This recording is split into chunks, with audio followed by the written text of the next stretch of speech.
Hi everyone, it's Maurice from 1000streets collective, and today in new video we present you a nice photographer from Brussels and a little bit from Paris. It's Chris. Chris, you can come. Thank you, my friend. Thank you, my friend, to invite me to join this video. Chris is a very nice street photographer, and today in this video we will present you his work and who he is. Chris proposed us to meet here in Place du Jeu de Balle. Why do you wanted to meet here in the Marolles in Place du Jeu de Balle? It was super obvious to me to choose this place because I describe myself, even if I really dislike labeling, but I really describe myself as a humanist photographer. I really like people. I really like to take their face in a hook. And yeah, human being is very important for me, and I really think that the little story can reveal the big story. So this place I went several times in Brussels. It's almost 10 years that I live here, and really I like it because it's superhuman. You see, yeah. So well, and it's close also to my flat. Okay. And here in Place du Jeu de Balle there is a flea market every day.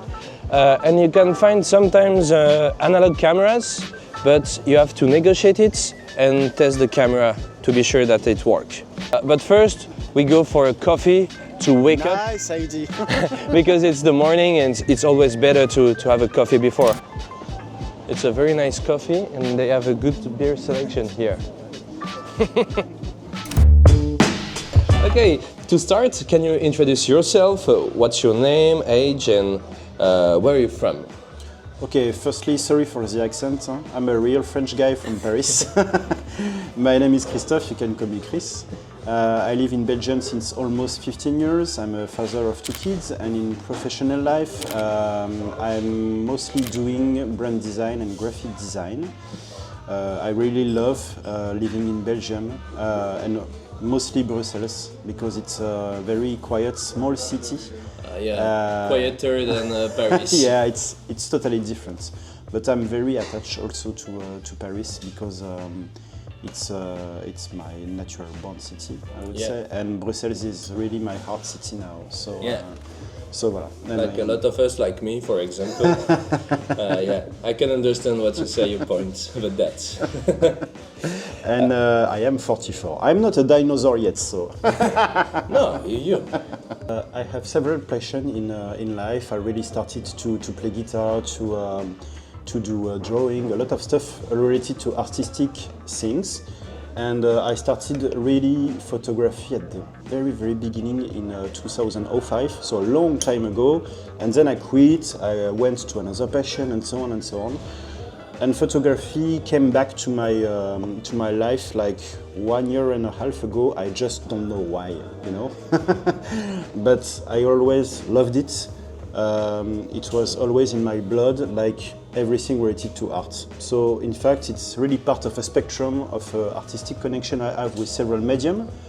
But this one came back, and I'm very happy. And after a long time,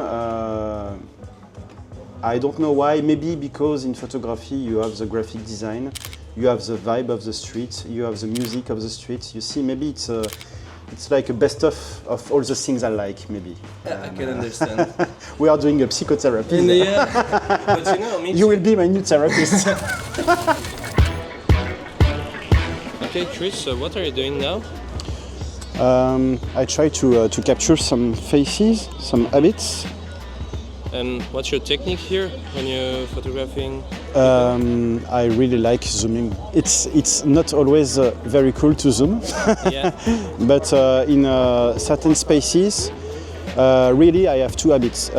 If I have in a crowded environment, I don't zoom. I just shoot very close to the face of the people, really like this, and then I go back. But when I am in places when the risk is to, I would say, hurt sensibility of the people, I don't just want to avoid to store images like this. Huh? So I try to use my zoom. This is why I choose 1680 objective. It's really to allow me the possibility to zoom and to really have the freedom to capture faces, habits, and really, as I said, human being. Okay.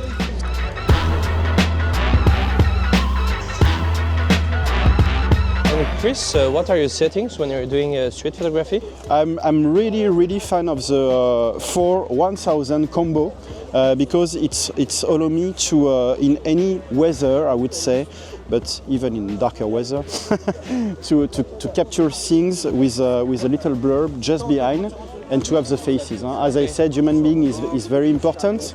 I like sometimes to do long posing or a motion blur, but I prefer neat and clean pictures. So this is why I use this combo. And regarding the color, something very important. When I am in a very sunny, colorful environment, I would choose color, but naturally it's black and white for me. But I try to make some effort to turn into color because I know after the way go back is very difficult. Okay.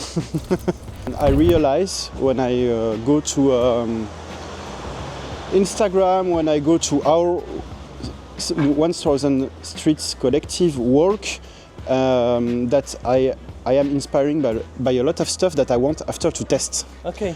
And for example, the long posing was something that I tested like 2 months ago. I didn't know how to do it. Yeah. And I am so eager to learn, in fact. After, when you see my pictures, as I said, it's very human, but like 1 month ago, I tested a lot because it was super sunny and colorful to take a lot of pictures in colors with shadows, which is absolutely not in my habits. Yeah. And it was so cool to test new things. So in fact, I would say that I have my own signature and vibe, but it's the same stuff in every art thing. You have to test, you have to be curious, you have to. It's how I'm working. Huh? Okay, but when we saw your Instagram, for example, what's your Instagram actually? Christophe Bouaissi, it's my name. Okay, when we saw your Instagram, there is a lot of black and white pictures. What do you like in black and white? I think this is the magnificence of the daily life. And but as I said, I tried more and more to go to color, to avoid the way go back. Meaning if I'm doing just only black and white for 10 years, I would say that it will be impossible for me to do color. So I really try now to shift a bit my habits, to try new stuff, to try color, even if black and white was my first, I would say, love. My first love. You shoot only with digital camera or also with analog? But to be honest with you, I really started only with this, and it's an iPhone 12, you see. So an old one, and I did this like for 8 months. And after I took a lot of advice from friends, colleagues to buy a proper camera. And now I am at a stage where I want to test and switch to argentic to test it. So as I said, I really learn now. It's really step by step, and it's only 1 year I go back to photography. So my iPhone was my first really camera. Yeah.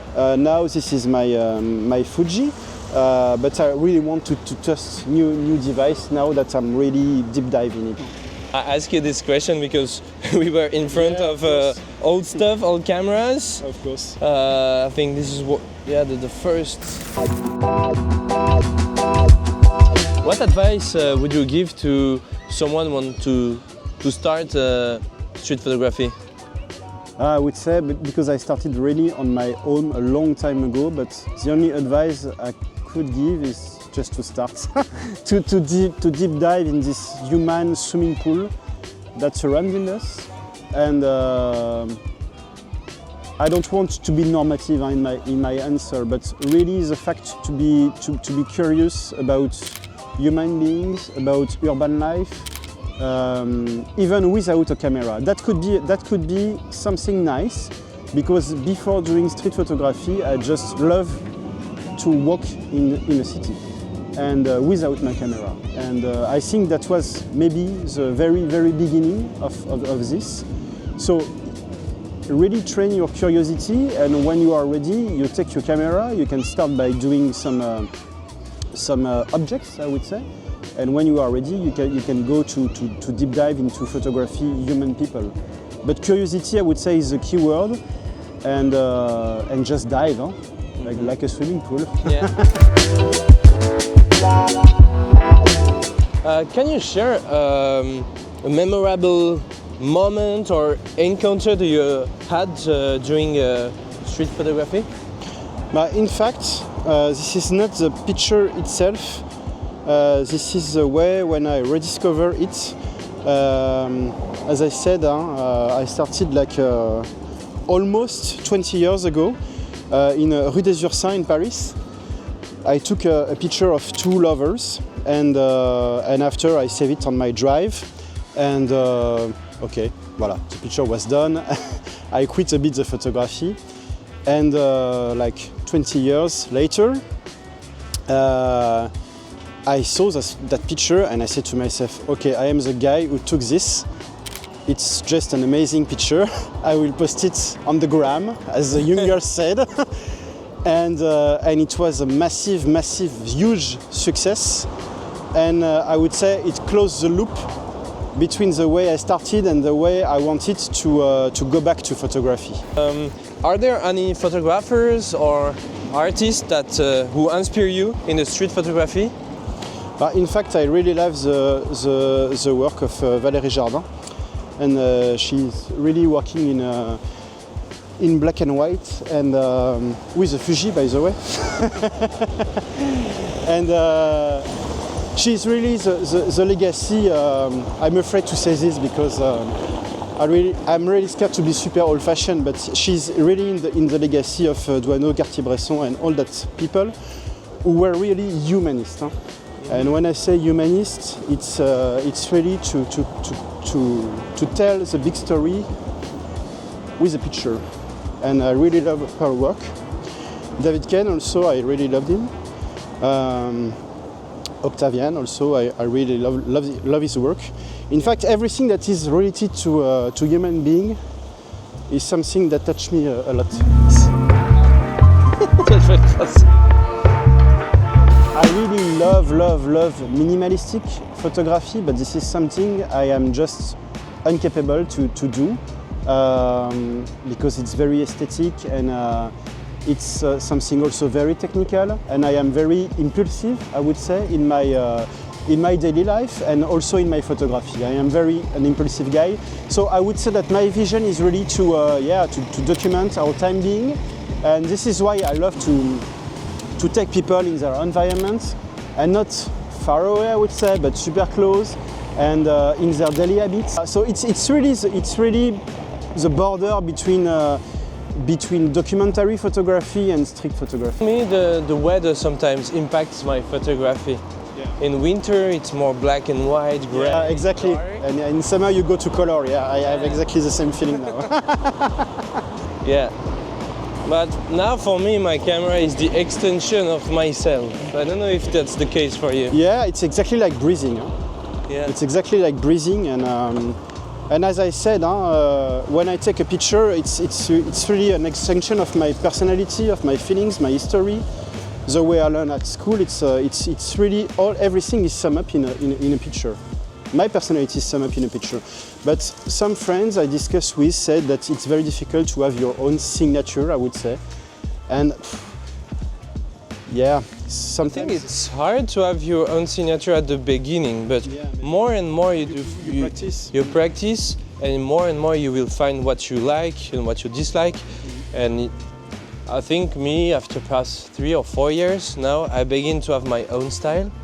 And I see that. If I see my image before and now, yeah.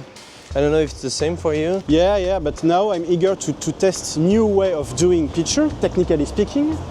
But the core of the picture, the DNA, is exactly the same. Even in color or in black and white, this is me, you see? Yeah. And voilà. And you've got your own style, yeah. When you choose your shooting location, it's like you shoot always at the same place, or you like with photography to discover new places? I love discovering new places in Photowalk, and why? Because I am with other photographers, and it's very important for me to discover stuff I would never imagine to discover. But when I am alone, I have my own habits. And I tried a challenge last month. I decided to stay really in my close neighborhood and to make a series. It has a very positive impact, and I was so grateful for it. What do you think about our collective, or 1000 Streets? What it brings you in your photography?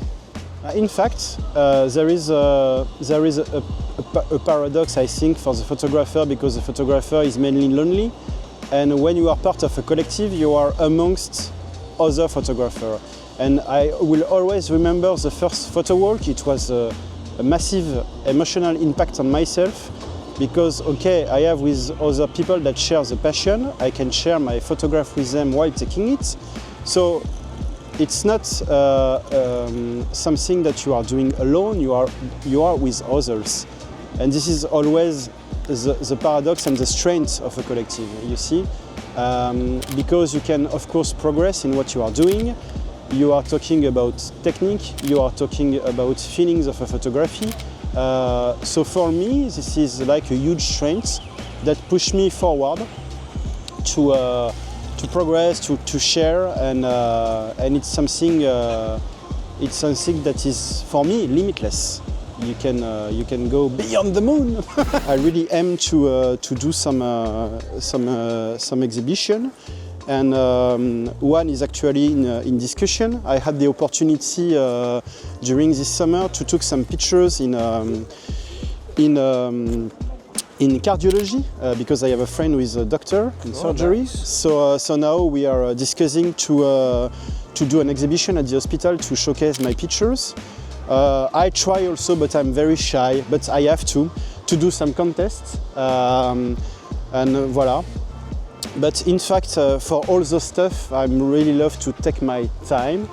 But it's exactly the same process as starting doing daily photography. Now I want to showcase it maybe more, and to avoid also to be shy. But voila, I take my time for it. But you're not shy when you are taking pictures. No. I think that you're the guy that I know who go the closest of the subject. Of course. But exposing your work is totally different. It's a totally different approach, and I would say that even when I share my picture on the social network, every time it's something both exciting and sometimes scary, I would say, because you expose your life. In fact, you expose your feelings, you expose what you are doing, you expose your art, and voila. So there is a difference between practicing the photography and showcase it. I think there is a big difference between both. And for your future, what we can wish you for the future? To continue to grow in my collective, and to also continue to grow, taking pleasure doing photography, because beyond Instagram, beyond exhibition, beyond contests, I think the most important is continue to take pleasure into your passion, in any kind of passion. My passion is photography, so I really wish not to quit it. For now, it's it's impossible to quit it, but I want to nourish it with positive vibes.